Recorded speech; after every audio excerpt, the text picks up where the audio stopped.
നിയമസഭാ തെരഞ്ഞെടുപ്പിലെ മുന്നേറ്റത്തിന് പിന്നാലെ ബിജെപി ദേശീയ അധ്യക്ഷൻ ജെ.പി. നദ്ദ കേരളത്തിലേക്ക്. ഈ മാസം 9-ന് നടക്കുന്ന വിശാല സംസ്ഥാന നേതൃയോഗത്തിൽ നദ്ദ പങ്കെടുക്കും.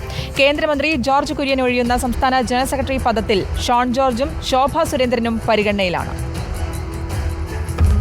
20% വോട്ട് വിഹിതം വർദ്ധിച്ചത് കേന്ദ്ര നേതൃത്വം ശുഭസൂചനയായി കണക്കാക്കുന്നു.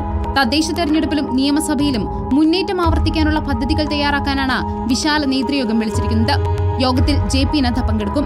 കേന്ദ്രമന്ത്രിയായതോടെ ജോർജ് കുര്യൻ ഒഴിയുന്ന സംസ്ഥാന ജനറൽ സെക്രട്ടറി പദത്തിൽ ഷോൺ ജോർജിനെ പരിഗണിക്കുമെന്നാണ് സൂചന.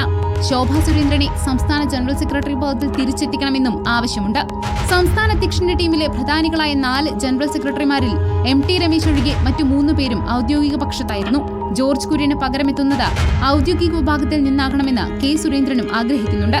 ഉപതെരഞ്ഞെടുപ്പ് നടക്കുന്ന പാലക്കാട് പി. രഘുനാഥിനും വയനാട്ടിൽ എം.ടി. രമേശിനും ചേലക്കരയിൽ കെ. അനീഷിനും ചുമതല നൽകിയിട്ടുണ്ട്. റിപ്പോർട്ടർ, കോഴിക്കോട്.